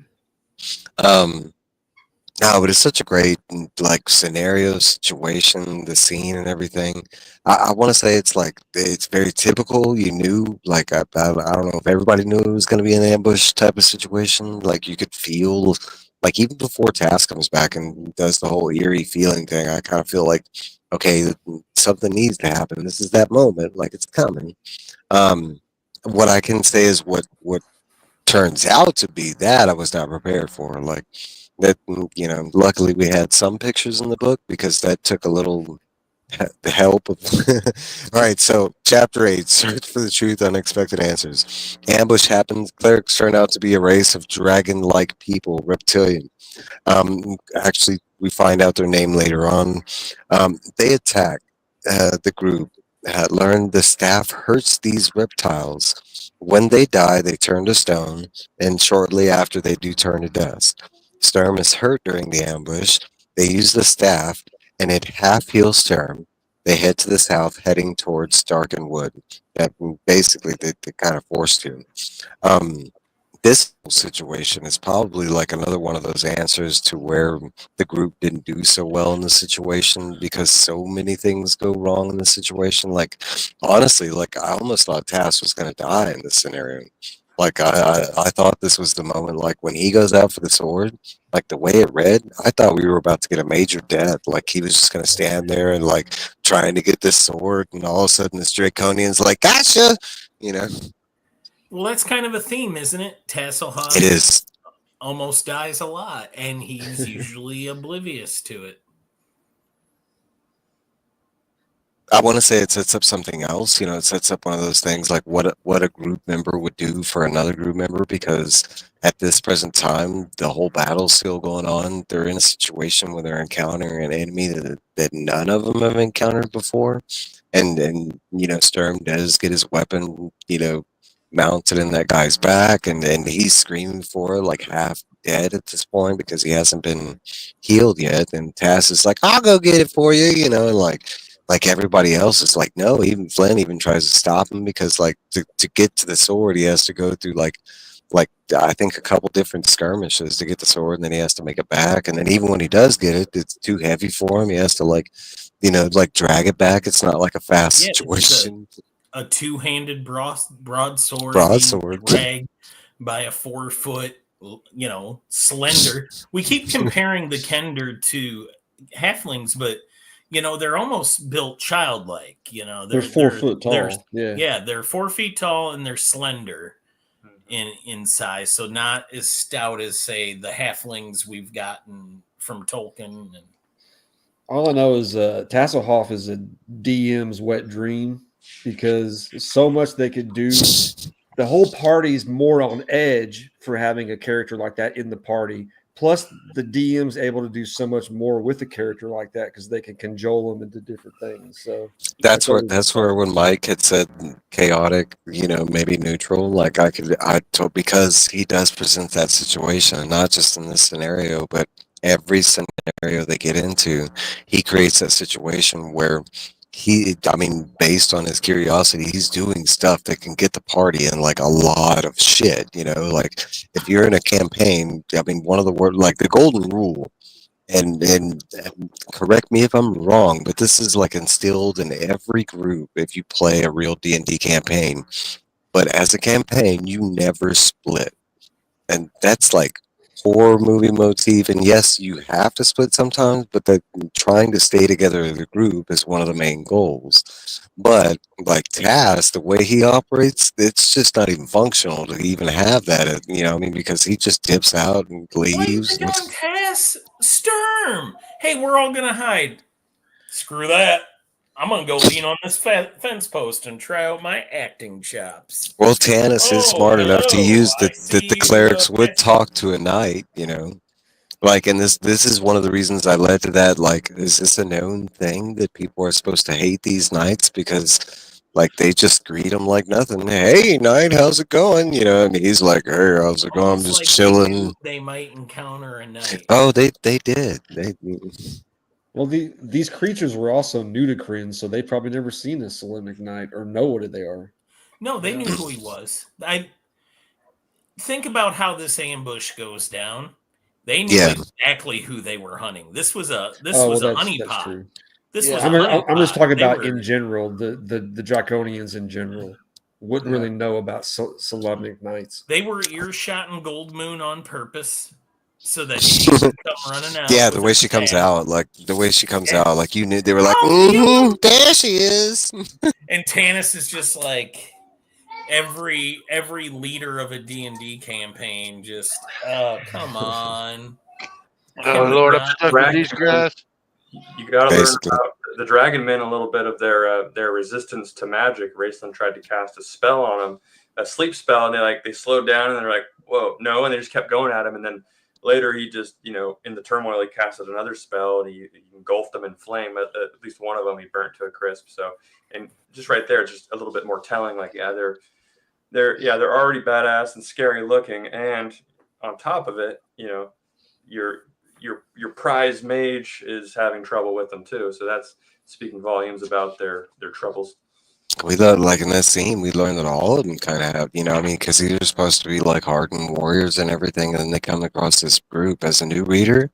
I was like, okay, new enemies, they're just gonna tackle them down, just like the goblins. It didn't, it wasn't necessarily exactly like that, And as we go through the book, we do find out that there's like higher classes of these things, and they get scarier as the classes go. Yeah, but even they did pretty good aside from the fact that they're just like, what are these things? And everything they did was new. Getting your sword stuck in them, their wings, that would freak anybody out if you've never seen it before, probably. And they've been flanking them, like there's one in the tree above them. Yeah, that's another situation where that's how you know that they knew. Yeah, because the way they take out Tanis on this road. Yeah, because they're right above these people. Yeah, because there's one directly above Tanis to the point where he doesn't even know it's there. And then as soon as the whole skirmish goes down, the first thing that happens is that the Draconian grabs Tanis and just smashes his head into the ground. And he's like, what the heck's going down? Like, it's a beautiful ambush. Like, and it's a very D&D style ambush too, with the whole clerics coming up. Like, I imagine them, they were all humming that 80s, as they were walking up, At this point, I'm going to tell a kind of Is that tidbit about myself. No. So we know at this point that Beckermin has a certain little trait he likes to do. Whenever he gets mad or wherever he's like prepping for battle, you know how he always makes that sound like his psych up, like where he. So you got to remember, I was a super nerdy kid. So whenever I still do it a little bit to this day, like I caught myself doing it last week. I'll make that sound when I'm like trying to open a hard to open jar. And I picture myself as Beckermin, like, or if I'm going to carry a bunch of grocery bags in for my wife, give it the old, Right into character. I kind of do that, but I do that with other stuff. Like, so, and like a true fact, I don't really like, that I've had some things cut and I don't suffer pain like everybody else. I don't feel the same fashion. So to be a little more human, like I do, like I'll be like, ouch, or, I will say like a comical, like, ooh, or out, when if I'm, if I get cut or something, I do. So I can get behind that, open a package, you're like, Evil Mike and everyone, I got a second comparison to Lord of the Rings. From this chapter, really the banter between Tasselhoff and Flint when they're fighting it reminds me of I forgot their names, but the dwarf and the elf when they're fighting. Legolas. You're counting who's killing more type of thing, but it's that's another good one. Okay, I can go with that because it is very reminiscent. Another one I didn't catch. Dang it.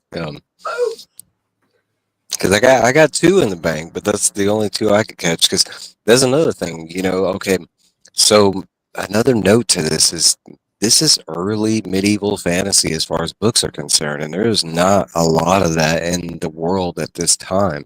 The 80s and the late 70s was a booming generation for this, but during this time there wasn't a lot of other sources you could have copied, kind of thing. So as I was going through the book, I was trying to find, comparisons to other movies or something that they could have played off of. And to me, most of this was generally, kind of brand new, kind of, the way it was set up, structured, kind of thing. Yeah. All right, moving along. Oh, go ahead. I was going to say, no, all I was going to say when you was talking about the 80s and everything, I may get my years wrong, but I was thinking this was even before The Princess Bride. Yeah, I'm pretty sure.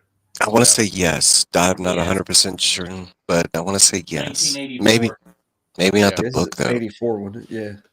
I don't know when the Princess Bride. Yeah, I don't.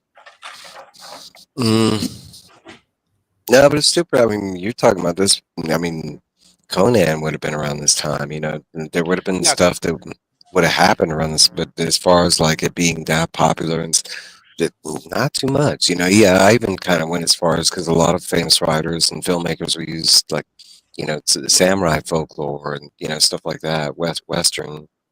Didn't Conan almost predate, if not the same time as Lord of the Rings? The original Conan from Robert E. Howard. I'd have to go look it up, but I think it might have been around the same time, maybe. I think Conan hit around the 30s, around 34, 35. Yeah, and I want to say Lord of the Rings is like 50s and released later. I'm not good on the dates. I don't know. All right, we'll move on. Anyway. So chapter 9, Flight, the White Stag, traveling in the South Forest. They camp, they rest, they continue forward. Sturm starts to weaken. He has a dream of Huma. We learn of Sturm's past and some of the details from that past. Talking about something like how he went to his mom's and met with some of the other Solomonic Knights who are disgraced at the moment. Sturm, on the edge of passing out, sees a gigantic white stag that only he can see.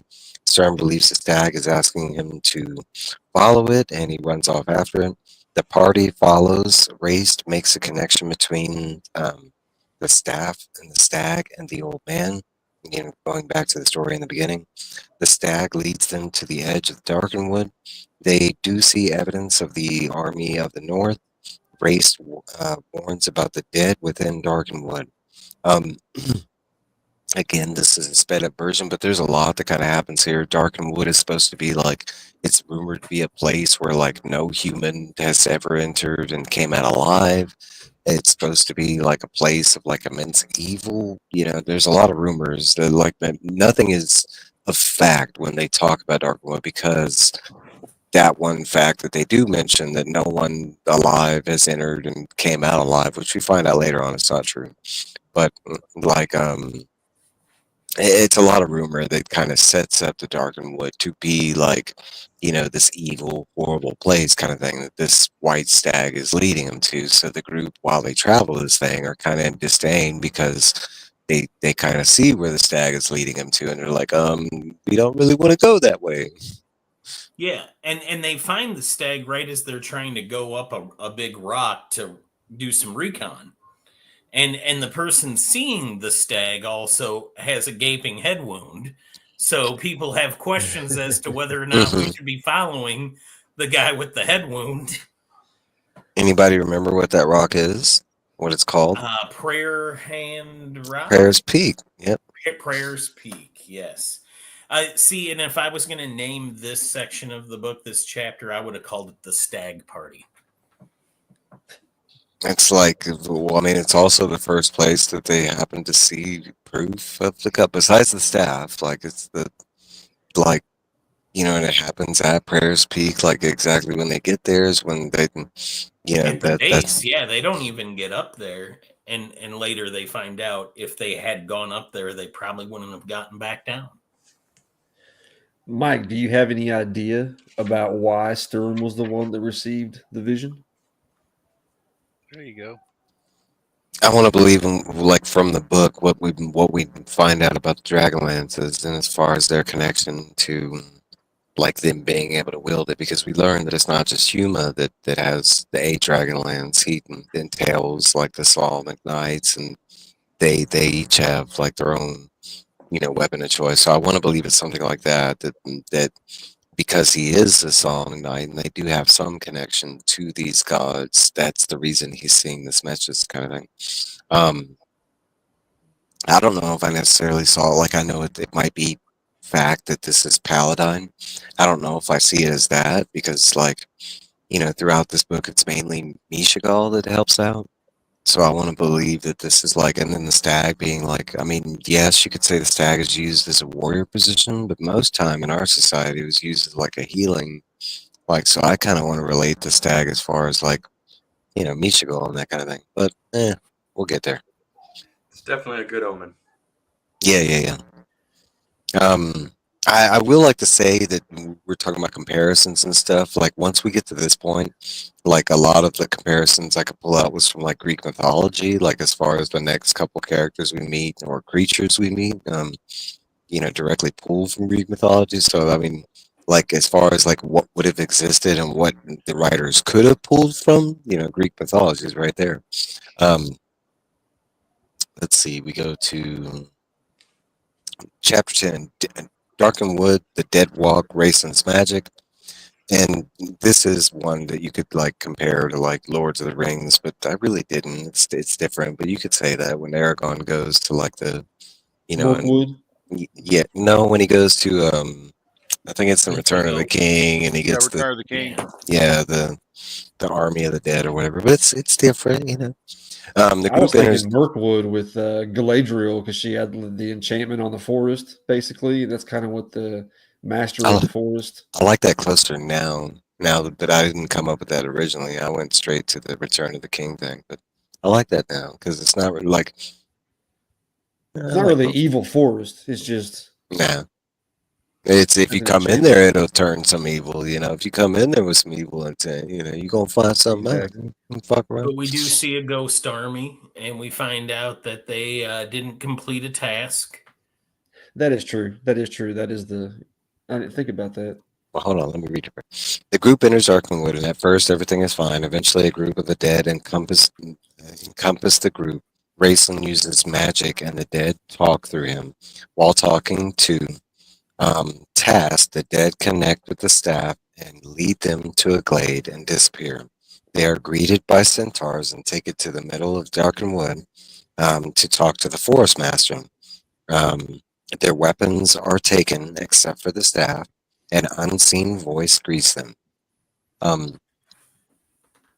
This part was just amazing. The whole setup, them, like, because the way the book does set it up, you're expecting them to make it into this forest, and it is supposed to be this evil situation, and it turns out not to be like that at all. This stuff, from this point, the next couple chapters is nothing but help to the group, but it's still like, the way it's set up, it's this ominous, like scary thing. Even through this encounter, like, we find out a little bit about the dead, that they can, you know, inflict damage upon the living, because Karaman gets, hurt during the interaction. But we do see that, Karaman gets hurt because Karaman's an idiot, and his brother kind of got himself into a little bit of a situation casting talk to the dead spell. But what I want to focus on is one thing we get is they are definitely being aided by someone or something, because they see, Sturm, not they, Sturm sees a stag.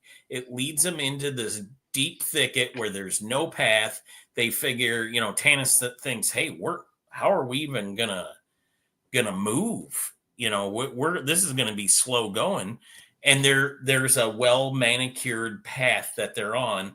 And then while they're on it, they realize they go up a hill and they see, oh gosh, if we had gone up Prayer's Peak, we'd have been screwed. Like, look at all of these enemies. Like, they see draconians. Yeah, that's when they see the proof of the army and goblins, and they see army proof, and there's stuff going on here. And he's like, well, they're going to eventually find this path. And he looks back and there's no path. Yeah, magically seals itself, which was one of the cooler moments. Like, Tanis thought he was like tripping out or whatever. And like, he turns around and the path is magically, like, because they were worried about, because the draconians are moving through the forest, they find out. Not only that, but they do climb up top, and they find that's when they get proof of, actual army presence, that it's not just like a random group of draconians running around. But no, but they're all worried about like the draconians finding their path, and all of a sudden the path, they can't even find the path anymore. It's just magically gone. Behind them. It's still in front of them, but yeah, behind. And then they meet the undead army. Raistlin gets in over his head. Karaman gets himself hurt. But then the centaurs come. And again, we haven't touched on another thing that makes Flint's kind of a buffoon too, because the horses thing, sneezing and Wait, we're not there yet. We're not there yet. Hold on.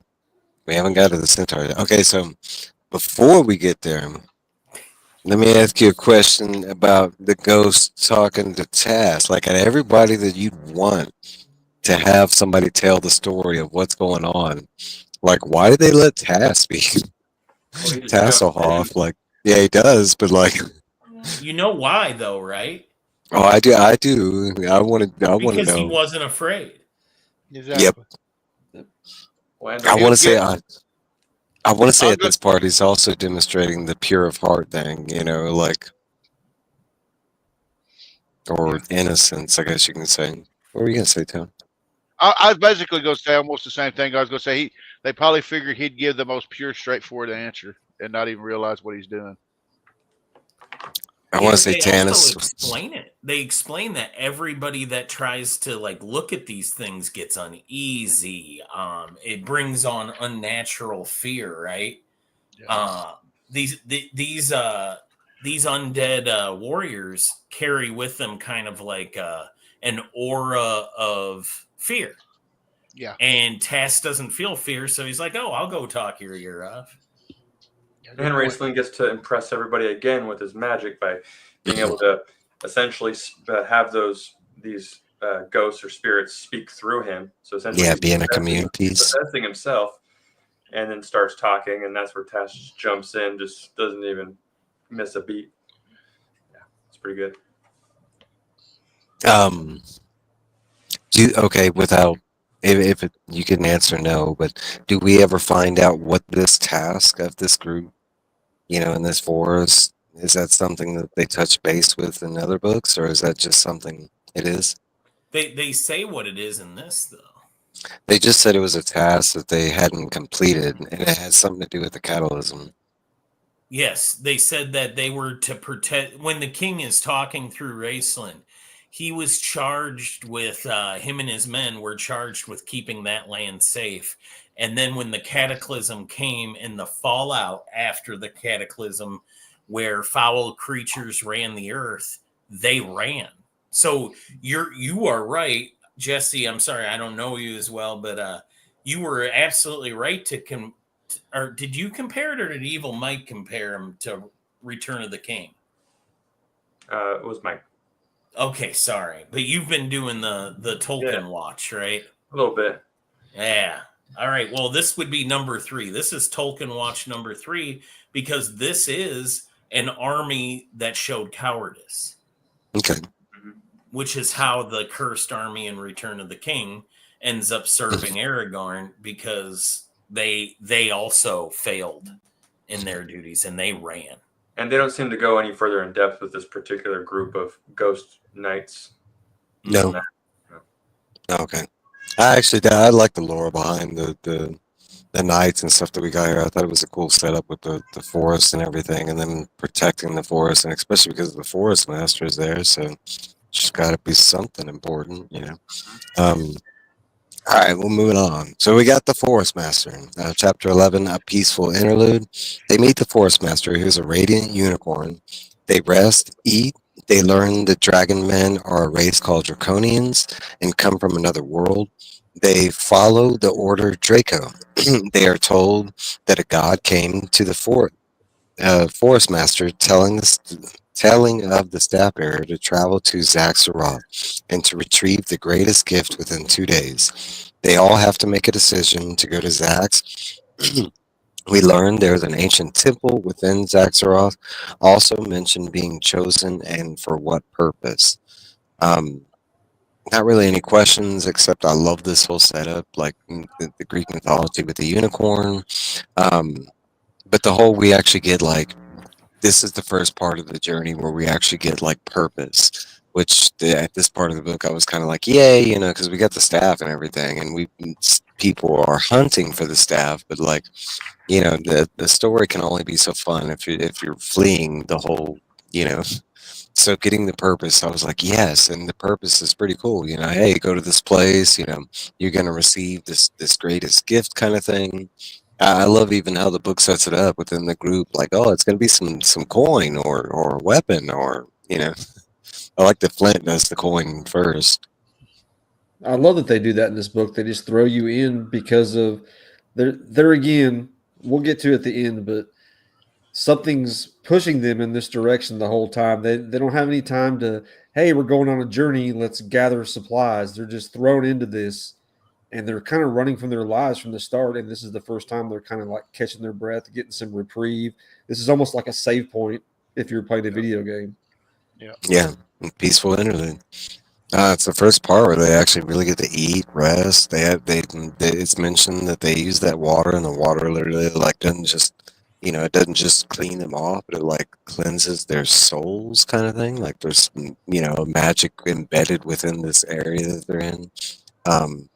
A lot of that stuff I love, you know, the enchantmentness of it, the fantasy within it, you know, like how they explain some of the things, like you mentioned, like how they looked at the ghost and they were encompassed with fear, you know, and they couldn't act due to the fear, you know. It wasn't just like a way we, you know, suffer fear or something like that. No, it was like a magically intense thing. Did anybody else think it was weird that they, you know, spent like a page and a half describing really weird one-legged chairs? I did. That's why I didn't. You know, a lot of the stuff will be brushed over, but that's a weird one. Like, why? But then we also, I think the most important thing that comes out of this dinner G-Man, thanks for stopping by. Actually, 2-part. You know, one, we see Cameron's an oaf again because he just dives into this meat with no reverence, and it's like, oh, you know, these were your subjects that we're eating. Like, as everybody's like just staring at him in disgust. But then the other thing we get is that opens up a Forest Master speech where it says, it's never, you know, it's never a waste to die fulfilling your destiny. And then she kind of looks at Stern. Yeah. Ouch. Well, they kind of go into that later on, right? Because we learn, like, where how some of their morals lie in that regard, like how like specifically talking about like suicide and stuff like that, because we do learn like how some of the different races and stuff consider that, which is interesting. J-Man's a Dark Sun fan. Yeah, I brought Jay. I met, J-Man. I mentioned this earlier. He was hanging out with DVH, and I told him that we were going to touch base on Dark Sun, and we do have a Dark Sun fan in the group. We're really excited to get there, but it will be in like 2 months. I at mentioned this point, that. it's going to take its 2 months to get through. Right. Hey, well, I'd say we're making great progress. We got 10 minutes left. Okay, so the rest of the book. Right, the rest of the book happens and Don't do that. it ends, and that's Up it. until this Okay. point, could literally be a movie. This could be the end of the movie right here. Actually, I got some. Somebody had asked earlier. What's a trilogy that they'd like to be seen made live action? This would make an awesome movie. I mean, like live action. I don't know why they didn't pick this for the D&D movie. I'm not complaining on the D&D movie that we got, but this would have been some dope. No, I like the D&D movie we got. We just need more of them.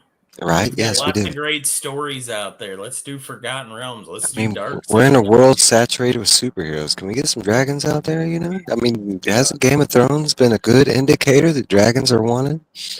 All right, so chapter 12, Winged Sleep, Smoke in the East, Dark Memories. In agreement to go to Zags, the Forest Master calls upon Pegasus to fly them.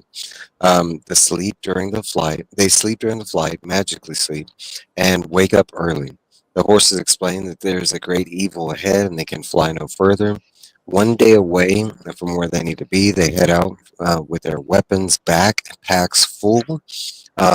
They see fires in Quai-Shi. The events of Quai-Shi are told through Tanis's flashbacks. If the village burns, hobgoblins are found hung upside down with a threat the first mention of Verminard. They leave and head back to they leave and head to Zaxaroth.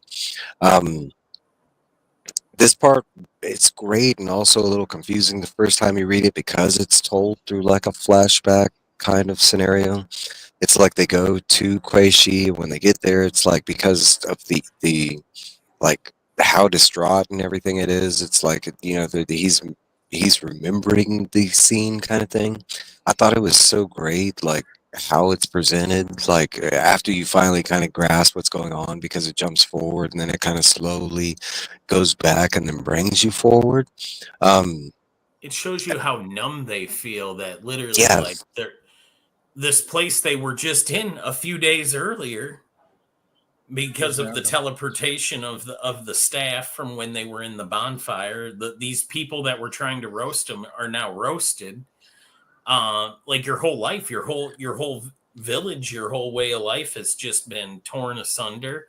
And we do get, Riverwind does mention, hey, I don't think all our people are dead. I did see signs of that some got away, but who knows where they went and if they survived. But there is a lot of unknown. Like we just lost all our people. Yeah. For me, once I get there, that's probably like where the book does touch base with feelings. It's that like the whole like, because it's like I want to say a 2 or 3 beat thing they do in the book where it's like, because Tanis is trying to realize what they're going through and them losing their people kind of thing. And then finally when he comes to the realization of him losing his home, kind of thing, and all the people that they knew.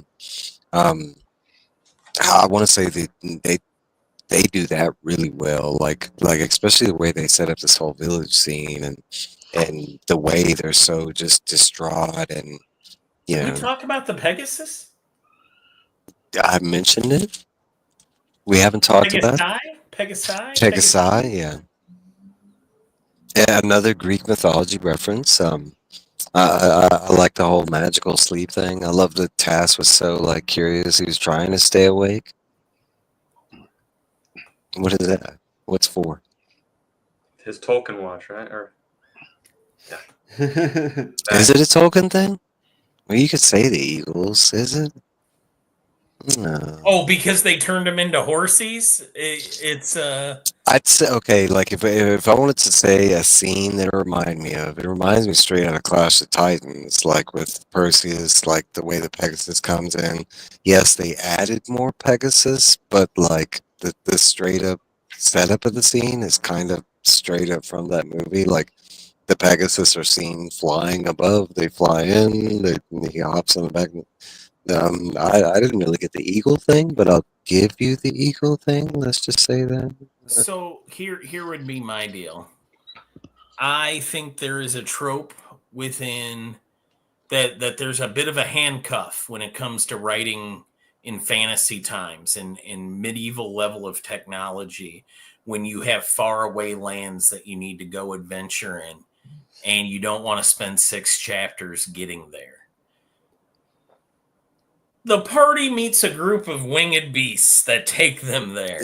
Yes, it's a great and you can't get mad at the writer for this because while reading, who wants to do that trek of just straight 12 chapters of yes, they traveled through some lands and Like the they Donner Party or talked. something. Yeah. So I don't get hung up on those type of when they use these Deus Ex Machina things or stuff like that. Like the only problem with me with the Pegasus and that I can say that I came across is we're talking about dragons, right? And there's a lot of dragons that just appeared. Like anything flying at this time presents a problem kind of thing. It just sounds like lunch. So I kind of worried, especially when the Pegasus were brought about, please don't fly anymore. I like Pegasus, I don't want to see them turn into lunch. And they made everybody sleep. And the Pegasus got that. Yeah, when they got too close, they're like, "Yeah, we're close enough. We don't like the vibe here, so we're gonna set you down. Wake up. Goodbye." There's a great evil over there, and we're not going any closer. Yeah, they didn't even do the job they were tasked with from the unicorn. Think about the conversation when they went back to the forest master. Did you complete your task and get the gods demanded that we get them to Zaxxor in 2 days. Did you get them there? Well, they got time. We got them there. There was some dragons over there. Weren't we just talking about dragons? Did you know there was some dragons over there? We were just talking about the Draconians. Okay, moving along. Are we gonna wrap up then? I want to say let's do this last. This is a good stopping point. You're about to enter a big part that all ties into one place. Why don't we say that? Yeah, that's true. We can. Zaxxor. Yeah, we're coming. Yeah, Zaxxor is a fun place. Never knew how to say this as a kid. Okay, so I had the audio version and, with the movie and, so a lot of that helped with the names because reading them, they did not come off that way as I was reading them. Like Verminard it does not read like Verminard. I didn't like some of the pronunciations on the audio. Okay, we can touch base on that real quick. So the audiobook, it's we've had some, I'm a big audiobook listener. The voices that they got for this probably weren't the best of voices. That they went with a generic British kind of tone for everybody. The only voice that I really like is Tass, and it's because Tass and Fizban actually, because they kind of Tass just kind of has that small elfin voice, so they kind of pulled that off, and Fizban does sound like an old man, so I'm yeah, they got those voices, but did they get it kind of shrill because well, I can give you an oh yeah, well okay, with Tannis they gave him the strict British, and it's stir. I can't even do it. Hold on, he has this weird with Hasselhoff, Tannis kind of mentions multiple times that the Kender's voice is really annoying. We didn't get there, but when they get to the prison scenes and they're locked up, it's mentioned that that's one of the worst things, being locked up with the Kender folk. What's the worst thing for a Kender? Being locked up. What's being the worst locked thing up for everybody else being locked up with the Kender? With the Kender. Yeah. I don't know. They play on Task, but I love Task. I think he would be such an interesting part of the group because Like it'd never be dull. Like there'd always be some shit going on because of task, That chose the name. right? I don't know. Well, this is where we're gonna stop. We're gonna stop right at chapter 13. I gotta document that. I do want to thank these guys right here for joining me. This was really fun. We haven't even really got into it. We still got a lot more to go. So in 2 weeks, we'll be doing a part 2. I'm gonna have to change some things around. But thank everybody for stopping by. Everybody on the rewatch. Comment down below if we missed anything. Or if you want to add anything in your favorite moments, and moments that we didn't touch base on. Because again, I'm just glazing over this. But guys, that is it for the night. I'm gonna let y'all go. Everybody, bye. See you guys. Bye.